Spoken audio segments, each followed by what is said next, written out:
আসসালামু আলাইকুম। এখন শুনবেন সংবাদ শিরোনাম। সরবরাহ ঘাটতিতে রাতভর রাজধানীতে জ্বালানি সংকট।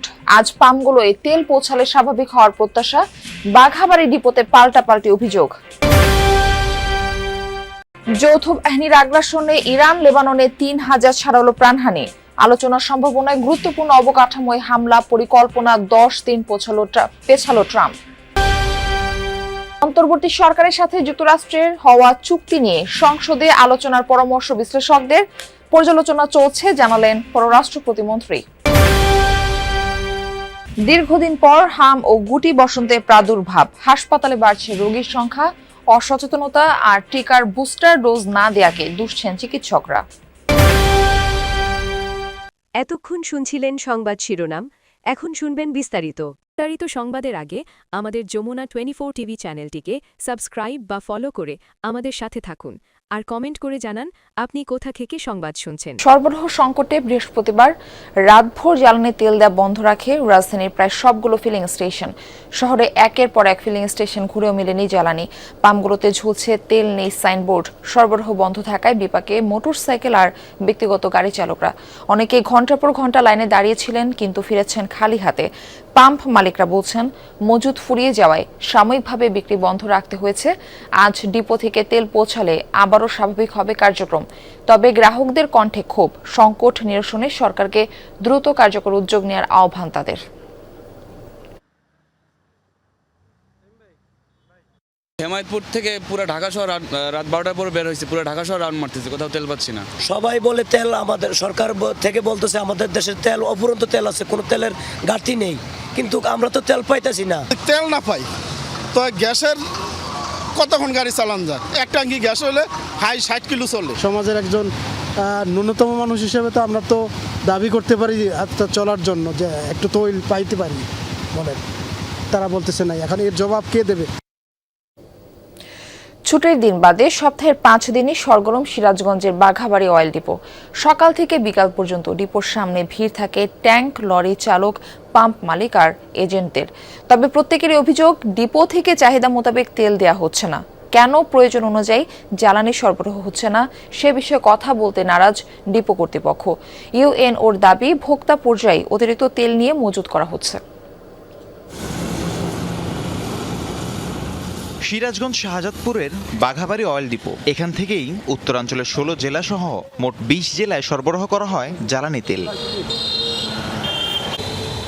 ডিপোর সামনে ট্যাঙ্ক লরির ভিড় চোখে পড়ার মতন। বন্ধের দিন বাদে এই চিত্র নিত্যদিনের। লরি চালকরা আক্ষেপ করে জানালেন, ঘন্টার পর ঘন্টা দাঁড়িয়ে থেকেও চাহিদা অনুযায়ী তেল মিলছে না। ইসরায়েলে ক্ষেপণাস্ত্র হামলা অব্যাহত রেখেছে ইরান। বৃহস্পতিবারও কয়েক দফায় রাজধানী সহ একাধিক শহরে মিসাইল ছোড়ে রেভলিউশনারি গার্ড। একজনের প্রাণহানির খবর পাওয়া গেছে, আহত বেশ কয়েকজন। এছাড়া অন্যান্য শহরগুলোতেও মিলছে ক্ষয়ক্ষতির খবর। সংযুক্ত আরব আমিরাত ও কুয়েতেও মিসাইল, ড্রোন হামলা চালিয়েছে ইরান। এদিকে ইরান জুড়ে আগ্রাসন চালিয়ে যাচ্ছে যৌথ বাহিনী। পূর্বাঞ্চলে মিলেছে বিস্ফোরণের খবর। ইস্পাহানের একটি কারখানা ব্যাপক ক্ষতিগ্রস্ত। এছাড়া লেবাননের বৈরুত সহ দক্ষিণাঞ্চলেও ব্যাপক হামলা চালিয়ে যাচ্ছে আইডিএফ। যৌথ বাহিনীর চলমান আগ্রাসনে ইরান ও লেবাননে প্রাণহানি ছাড়িয়েছে ৩,০০০।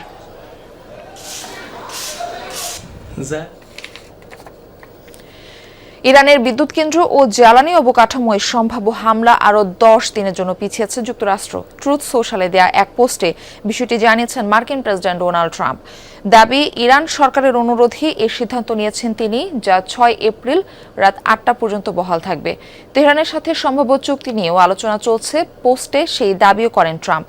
তবে ইরানের পক্ষ থেকে মেলেনি অনুরোধের কোনো নিশ্চয়তা। এর আগে 2 দফায় দেশটির বিদ্যুৎ কেন্দ্র ও জ্বালানি অবকাঠামোতে মার্কিন হামলা স্থগিতের কথা জানিয়েছিলেন মার্কিন প্রেসিডেন্ট। ইসরায়েলি হামলায় ইরানের নৌবাহিনীর প্রধান আলী রেজা তাতসুইরি নিহত হয়েছেন। বৃহস্পতিবার এমন দাবি করেছে তেল আবিব। বৃহস্পতিবার দেশটির প্রতিরক্ষা মন্ত্রী ইসরায়েল কাজ দেন এ বিষয়ক বিবৃতি। অবশ্য ইরানের তরফ থেকে নিশ্চিত করা হয়নি তার মৃত্যুর খবর। 2018 সাল থেকে আইআরজিসির নৌবাহিনীর কমান্ডার হিসেবে দায়িত্ব পালন করে আসছেন তিনি। চলমান যুদ্ধে হরমুজ প্রণালী অবরোধেও ছিল তার কৌশলগত ভূমিকা। אנחנו ממשיכים לתקוף בעוצמה.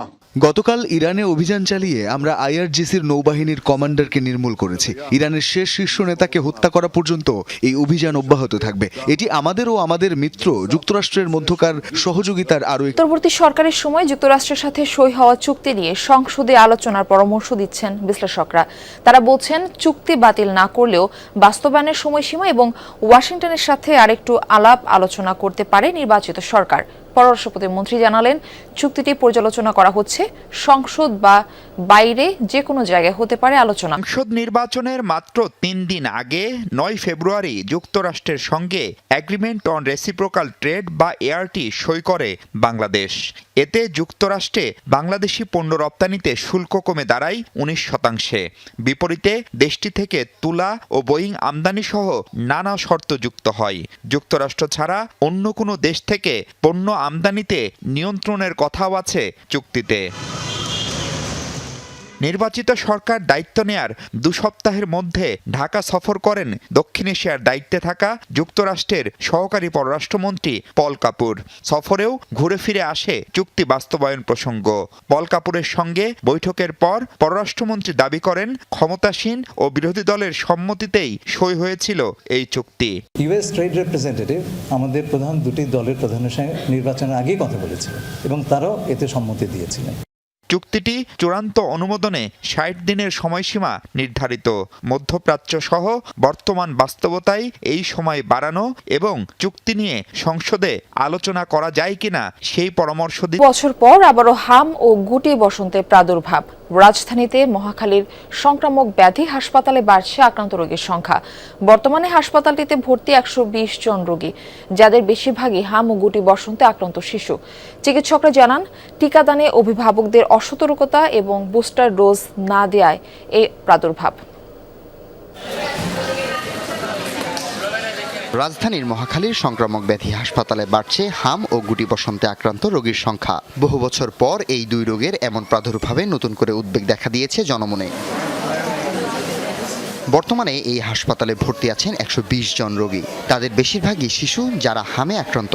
চলতি বছরের ফেব্রুয়ারি থেকে এখন পর্যন্ত এই হাসপাতালে চিকিৎসা নিয়েছেন প্রায় 700 জন। প্রথমে হেনে 2টা বিচির মতন আমরা বুঝছি যে মশায় কামড় দিছে। আল্লাহ এই হাসপাতাল আইছি শনিবারের দিন, আল্লাহ হেন থেকে আরো বাইরে গেছে। আমরা প্রাইভেটে ডাক্তার দেখাইছি, পরে বলতেছে যে ওর হাম হয়েছে। 4-5টা হাসপাতালে ঘোরাঘুরি করছি, তো ঘোরাঘুরি করার পর আমি এই হাসপাতাল ঠিকানা দিচ্ছি। বাংলাদেশ শিশু মেডিকেল থেকে পাঠানো হয়েছে। আসার দিন অবস্থা অনেক খারাপ ছিল, কিন্তু এখন ভালো হয়েছে।